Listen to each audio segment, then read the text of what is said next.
नगर परिषद निवडणुकीसाठी उमेदवारी अर्ज छाननीच्या दिवशीच निवडणूक आयोगाच्या 2 पत्रांमुळे उमेदवारांमध्ये मोठा संभ्रम निर्माण झालाय। ज्या डमी उमेदवारांच्या अर्जावर एकच सूचक आहे त्यांचे अर्ज बाद होण्याची शक्यता आहे। निवडणूक आयोगाने काल जारी केलेल्या पत्रानंतर आज नव्याने काढलेल्या शुद्धीपत्रामुळे राज्यातील सर्वच उमेदवारांचं टेन्शन वाढलंय।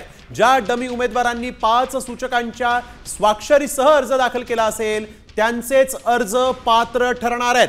त्यामुळे याचा सर्वात मोठा फटका छोटे पक्ष आणि शहर विकास आघाड्यांना बसणार आहे। निवडणूक आयोगाने सगळ्यांचंच टेन्शन वाढवलेलं आहे। आपण बघतोय यावेळेची एक सगळ्यात मोठी बातमी, राज्याच्या राजकारणातली एक महत्त्वाची बातमी, निवडणूक आयोगाचे 2 पत्र आणि त्या 2 पत्रांमुळे आता उमेदवारांचं संभ्रम आणि टेन्शन वाढलेलं आहे। सर्व पक्षांच्या डमी उमेदवारांचे अर्ज धोक्यात येण्याची शक्यता आहे। छोटे पक्ष, शहर आघाडी या उमेदवारांचंही टेन्शन वाढलेलं आहे।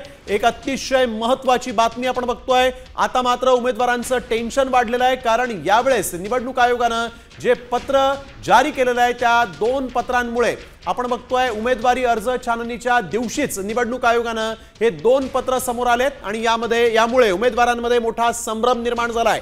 ज्या डमी उमेदवारांच्या अर्जावर एकच सूचक आहे, ज्या डमी उमेदवारांच्या अर्जावर एकच सूचक आहे त्यांचे अर्ज बाद होण्याची शक्यता आहे।